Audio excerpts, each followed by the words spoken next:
We're here today to address a couple of things that have happened after Pride Toronto, after we halted the parade. And one of the biggest things that we want to talk about today is, what does it mean to be an honored group for Pride? There's been a lot of questions of folks asking how we could be the honor group but act in such a way.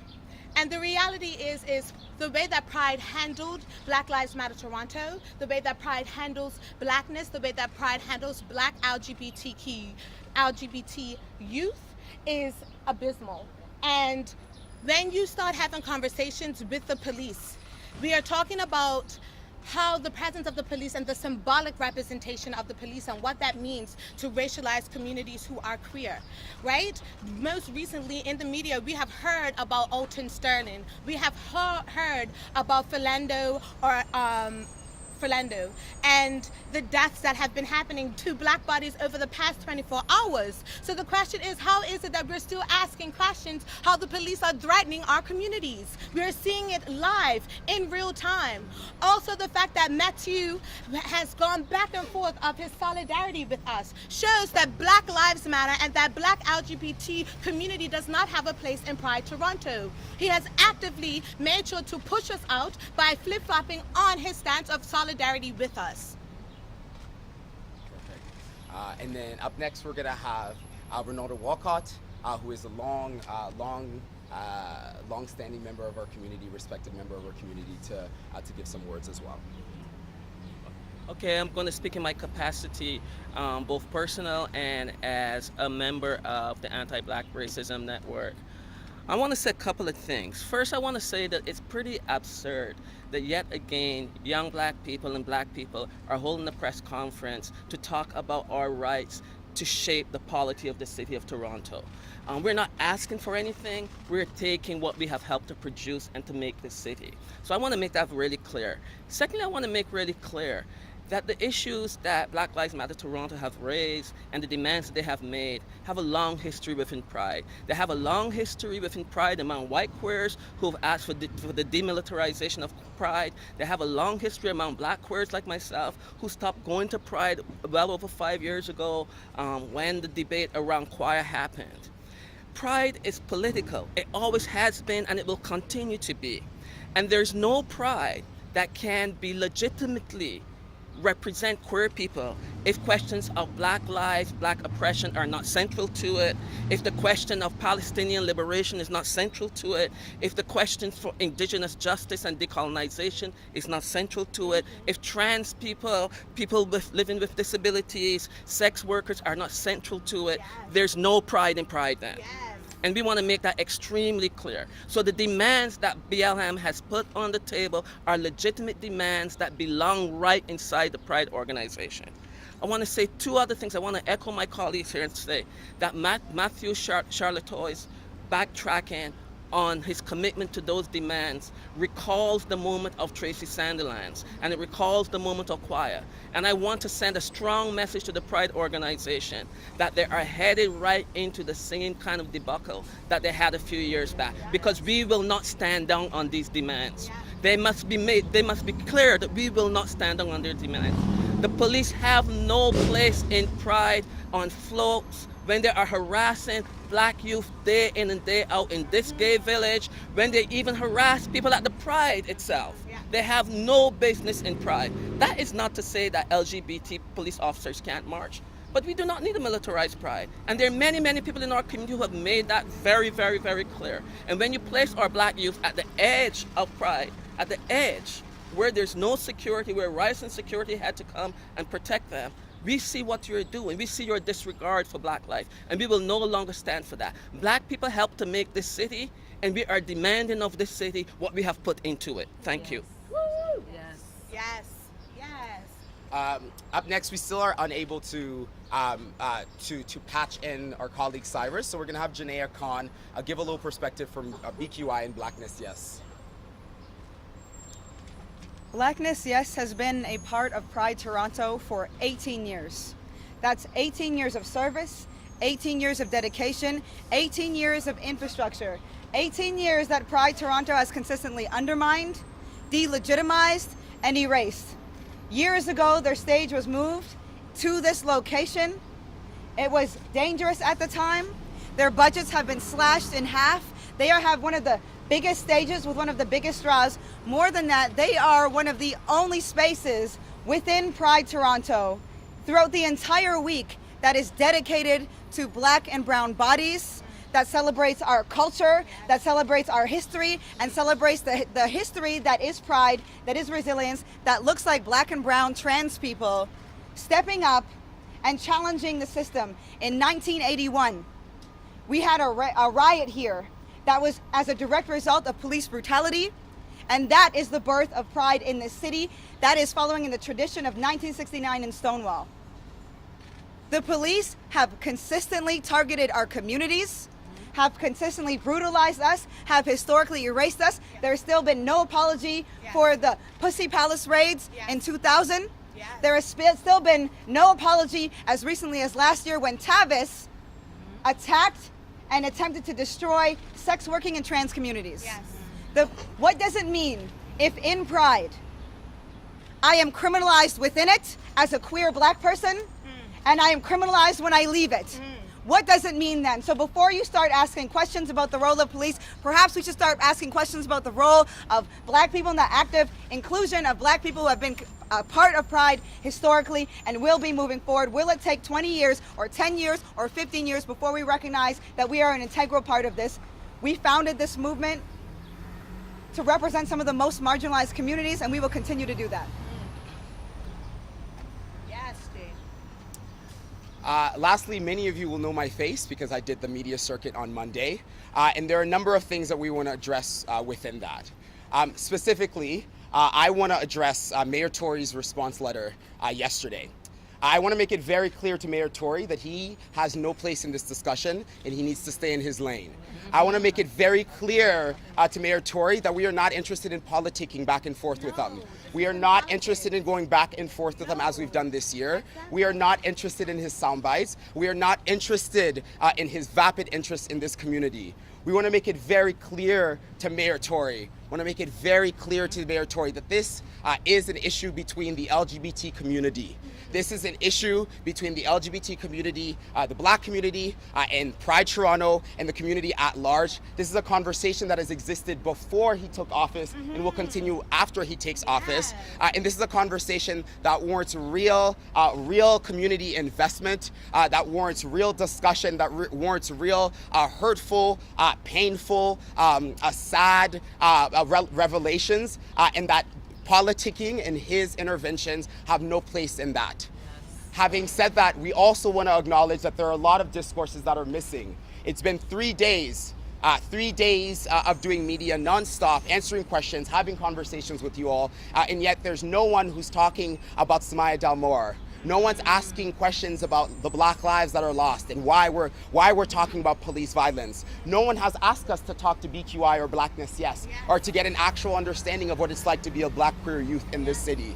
As such, we want to reiterate our demands and we want to remind people of our demands. We want to remind people of the reasons why we halted the parade, why we've escalated to this action, and why we're continuing to take action. Black Lives Matter Toronto, along with various community groups, including BQI and Blackness Yes, have the following demands. 1, commit to BQI, Black Queer Youth's continued space, funding and logistical support. Self-determination for all community spaces, allowing community full control over hiring, content, and structure of their stages. Full and adequate funding for community stages, including logistical, technical, and personnel support. To double the funding for Blockorama and to include ASL interpretation and headliner funding. To reinstate and make commitments to increase the community stages and spaces. This includes various stages, including the South Asian stage, BQI, etc.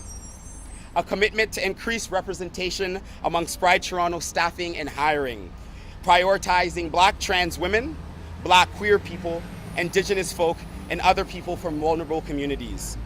A commitment to more deaf and hearing ASL interpreters, including Black deaf and hearing ASL interpreters for the festival. Removal of all police floats and booths in all Pride marches, parades, and community spaces. A public town hall organized in conjunction with groups from marginalized communities, including but not limited to Black Lives Matter Toronto, Blackness Yes in BQI to be held 6 months from today. Pride Toronto will be present to update an action plan on the aforementioned demands. Our demands have stayed put, our demands have stayed still, and we are staying firm on our demands. Unfortunately, we have seen Pride Toronto recant from their commitment of these demands. As you all have seen, as the world have seen, as my cousins who are overseas have seen, Pride Toronto executive directors and co-chairs sign these demands on the streets, sign these demands in front of the world, and sign these demands and have stated their commitment to these demands. But unfortunately, in the Monday afternoon, this message box was changed by Pride Toronto executive director Mathieu. And we as a community are very disappointed to see that. We as a community know, though, that this is historically accurate of Pride. There are promises that are given to the Black community, there are commitments that are given to the Black LGBT community, and those commitments are quickly recanted. In this case, it took less than 24 hours, which is really unfortunate, but really showed the true nature of Pride Toronto. As such, we have left no choice but to go back to our community and to evaluate our options. So we want to announce a community meeting that Black Lives Matter Toronto, along with these groups, will be holding. This community meeting will be held in the next couple of weeks. Will be held with our community, Black LGBT folks, and really it will be held to reevaluate these demands and evaluate what our options are as a community. Right now, the options are open. Right now, we are putting everything on the table. Right now, the sky's the limit. And we want Pride Toronto and the mainstream LGBT community to know that we see through the anti-Black racism, we see through the violence that have happened, and that this community is very serious in moving forward, and moving forward in ways that make sense to us, and move forward in ways that make sense to our youth, and moving forward in ways that see these demands being met. I just want to check right now on our tech to see if we're able to patch Blackness Yes through. Not able to. We weren't able to get in contact with Cyrus right now. We were having technical difficulties, but I also think that it's important for folks who are at home, who are watching, who have this clear division between the LGBT community and the Black community, that the people who are standing in front of you now belong to the LGBT community, that the members that have founded this group that continue to do this work are queer and trans women who are Black, who are doing this work and who are actively pushing against this. Understand that the demands that we're asking for, what we're asking for, is coming from a lived experience as well as hearing the needs of our community. It has to be understood that living while Black and queer and the intersectionalities that it takes to live within that body is something that incites fear in your existence. And what we did today by making sure that we talked to the folks at home, that we brought these issues to Pride, was to make sure that we, as not only community organizers, but that our community feels safe to be able to participate in something that they fought, that they bled, and that they were jailed for. So we'll be available for questions. We also have Cyrus his contact information for questions. For those of you who have not had the perspective of Blackness Yes and Blockorama yet, I really recommend that you do so. We'll be able to pass that along with you folks. And thank you very much for coming today.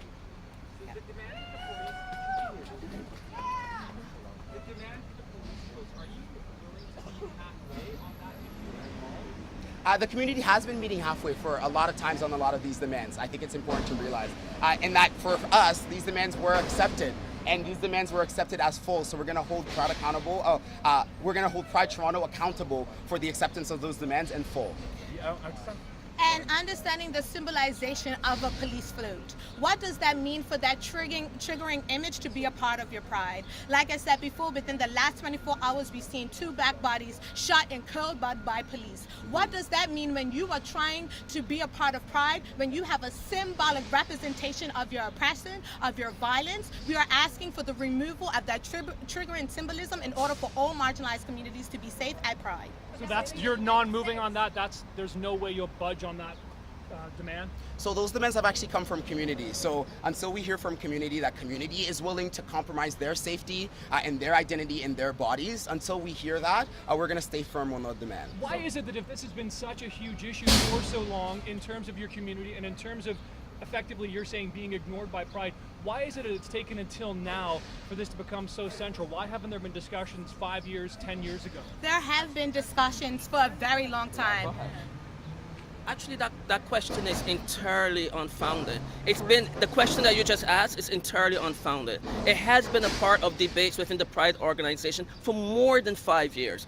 But most recently, it's a part of the community engagement process that Brent Hawks, who went behind queer community back and brokered a regret with the police, helped to lead. So it's a misnomer that these demands have not been a part of the queer community debate and inside the Pride organization. It has been for longer than 5 years, up to at least a decade. So then, why hasn't it been made a larger deal of and become more? And it has been made a larger deal of. You guys have short memory. I have to say the media has short memory. When Choir was pushed out of Pride, when they attempted to push Choir out of Pride, the question of militarization was a part of the debate. Let's not forget that. So you guys need to go back and do some homework. You need to go back and do some research. It's all there. It's all in public and in public documents. I also want to note I also want to note as well that blackness, yes, that's a point that's an important conversation point to blackness, yes, as well. A lot of the conversations on social media have been on posting links from 2010 and 2011 when blackness, yes, were back at this exact same table, having a conversation about funding, having a conversation about space, having a town hall at the 519 where Pride and Pride's executive director at the time, Tracy, made some promises and black folks came back to the table. So there are in a variety of different ways. These are conversations that have existed since I've been in Toronto, which has only been 8 years. And I think that historical piece is really important to note as well. So do you need to get some members of your community on the executive and on the board at Pride to have more influence? What's it going to take then? I think that's the question to Pride Toronto. Is it what is it going to take for us to get our demands met? Ultimately, we know that there are black folks who've worked at Pride, who've been on the board of Pride, who've navigated Pride spaces, and the black community have constantly been back and forth with Pride and our involvement in Pride, and unfortunately we haven't seen any as seen by the backtracking of this demand, we haven't seen any concrete, long-term, standing, and permanent changes within Pride Toronto. So that's why it's important for us to have this community meeting, to have a conversation with our community, and to address these historical issues and to talk about our options as a community. What does it mean for us moving forward? I don't know. We can't speak on that as organizers, but we hope to hear from the Black LGBT community as that. Do you expect Pride to be at that meeting? Do you expect representatives of Pride to be at that community meeting? To be honest, no. Because they're not welcome, or because this is a community meeting. Because to us, we want it to be with Black LGBT folks. I think that ourselves as Black Lives Matter Toronto, Pride Toronto, we've had a lot of platforms to speak. You've heard us speak a number of times. You've heard our thoughts. You've heard our opinions. You've heard Pride Toronto's thoughts and opinions. I think it's time to actually put the space out to community, and I think it's time to actually hear from community directly.